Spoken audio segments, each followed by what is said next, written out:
बच्चों, आज मैं आपको छंद के बारे में अध्ययन कराएंगे।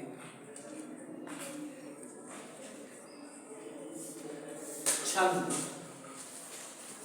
जैसा कि सूत्र है,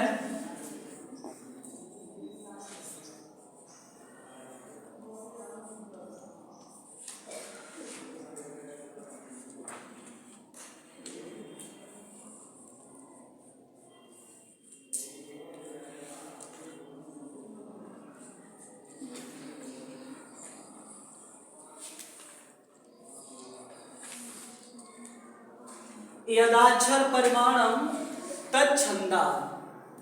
जब अक्षरों का परिमाण हो तो वहां पर छंद होता है। इसके कुछ अंग भी होते हैं।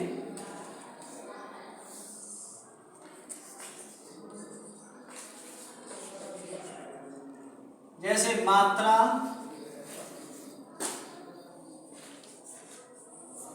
यति, गति,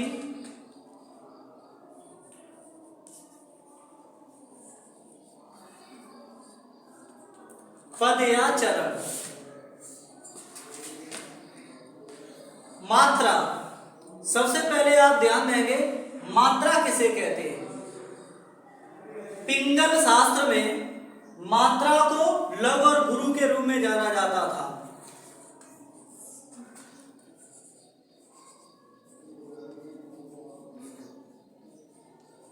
लघु और गुरु, इसमें आई की तरह चिन्ह लगता था और इसमें एस की तरह, लेकिन इसे हम एक की गिनती में गिनते हैं और इसे हम दो की गिनती में गिनते हैं।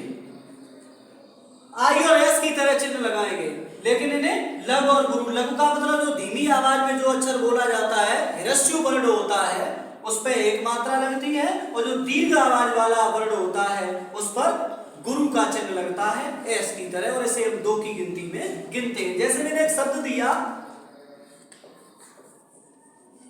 सजावट, और मैंने कहा इसमें मात्राएं लगाओ, तो स वर्ण ह्रस्व वर्ण है तो इस पर एक मात्रा लगेगी।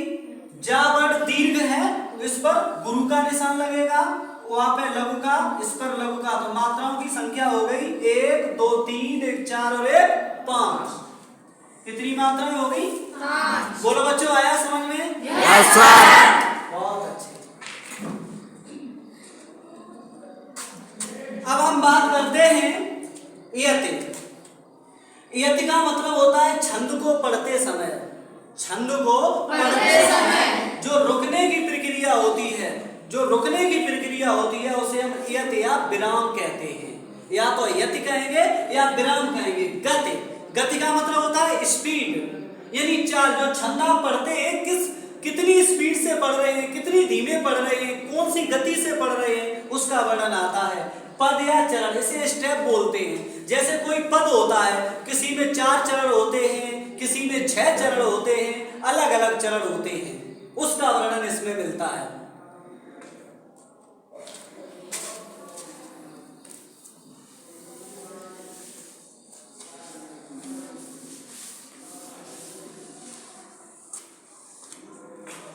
अगली प्रक्रिया है बच्चों, छंद को पुनः 2 भागों में बांटा गया। वह तो अभी मैंने आपको अध्ययन कराया, अभी तो वो छंद के अंग थे। अब छंद को 2 भागों में बांटा गया है।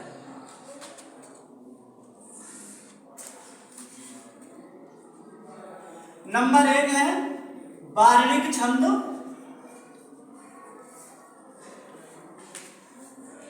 और इसमें है मात्रिक छंद। आप सभी समझने का प्रयास करें। जैसे वार्णिक छंद, इसकी परिभाषा है जो छंद, जिस छंद में वर्णों की गणना की जाए, वर्णों की गिनती की जाए, वह वार्णिक छंद हो गया। और जिसमें मात्राओं की गिनती की जाए वह मात्रिक छंद हो गया। जिसमें वर्णों की गिनती की जाए अर्थात अक्षरों की, कोई कोई छंद ऐसे होते हैं जिनमें अक्षर गिने जाते हैं कि कितने अक्षर हैं, और जिसमें मात्राओं की गणना होती है वे मात्रिक छंद होते हैं। इसमें आते हैं वार्णिक छंद में, जैसे उपेंद्र, बज्रा,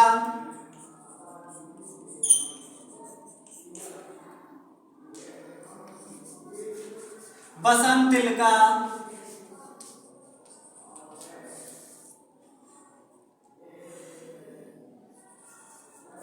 शिखरणी आदि छंद। और इसमें आते हैं दोहा, सोरठा, चौपाई, रोला, कुंडलिया,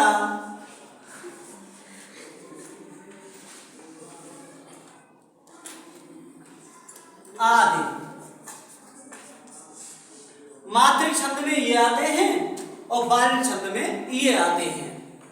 तो अभी मैं एक एक का वर्णन करे दे रहा हूं दोनों में से, एक का मात्रिक में बारिक में वर्णन कर रहा हूं और एक का मात्रिक में।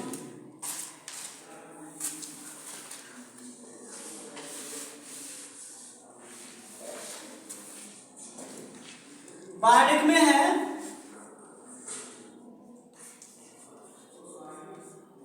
उपेंद्र बज्रा छंद,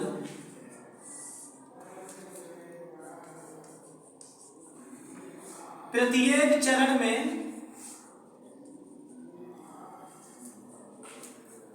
11-11 अक्षर होते हैं।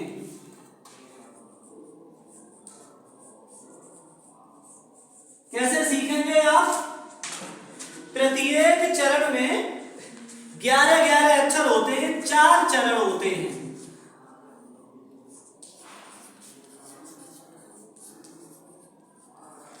उपेंद्र बज्रा की क्या परिभाषा है?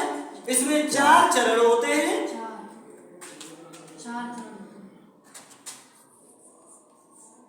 ठीक है, इसमें 4 चरण होते हैं और प्रत्येक में 11-11 अक्षर होते हैं। ये उपेंद्र बज्रा के, जैसे कि आपको उदाहरण दे रहा हूं,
उदाहरण है, बड़ा कि छोटा कुछ काम कीजिए, परंतु पूर्वा पर सोच लीजिए, बिना विचारे यदि काम होगा कभी ना अच्छा परिणाम होगा। अब हम अक्षर गिनते हैं, 1 2 3 4 5 6 7 8 9 10 और 11। कितने अक्षर हुए? इसी तरह से जब इनमें आप गिनती करेंगे तो हर चरण में 11 अक्षर निकलेंगे। लास्ट की पंक्ति देख लो, 1 2 3 4 5 6 7 8 9 10 और 11। इसमें भी 11 आए हैं, इसमें भी 11 हैं, इसमें भी 11 हैं, तो सभी में 11-11 अक्षर हैं, 4 चरण होते हैं। तो ये उपेंद्र बज्रा छंद की पहचान है। आया समझ में? Yes sir.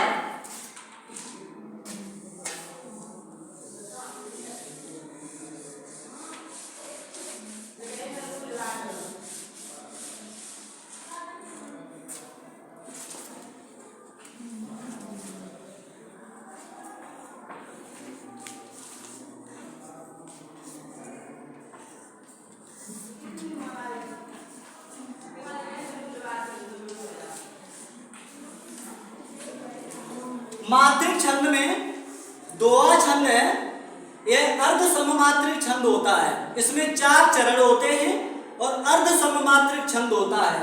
इसके पहले और तीसरे में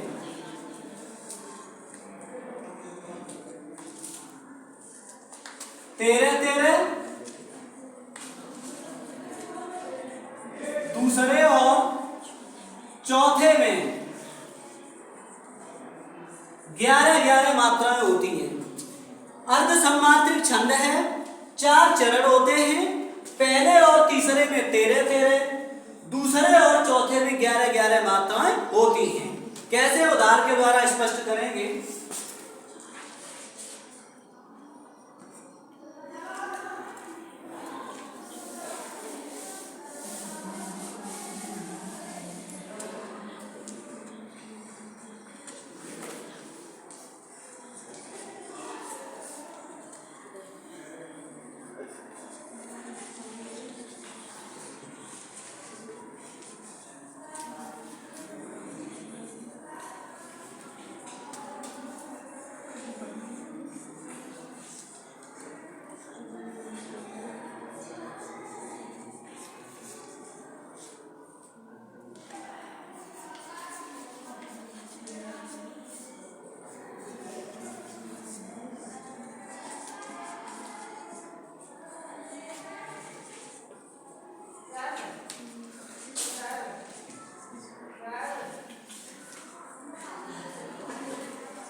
जाल परे जल जात बह, तज मीनन को मोह, रहमन मछरी नीर ते, तऊ न छोड़त छोर।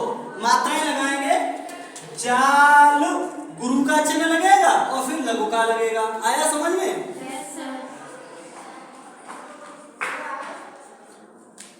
दो, 3, 4, 5, 6, 7, 8, 9, 10, 11, 12 और 1 13। कितनी मात्राएं हो गई? 13। अब इसमें 11 निकलेगी लास्ट में।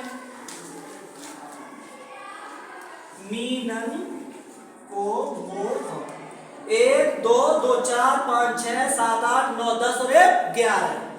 तो कितने का योग हो गया? 13 और 11 का। ऐसे इधर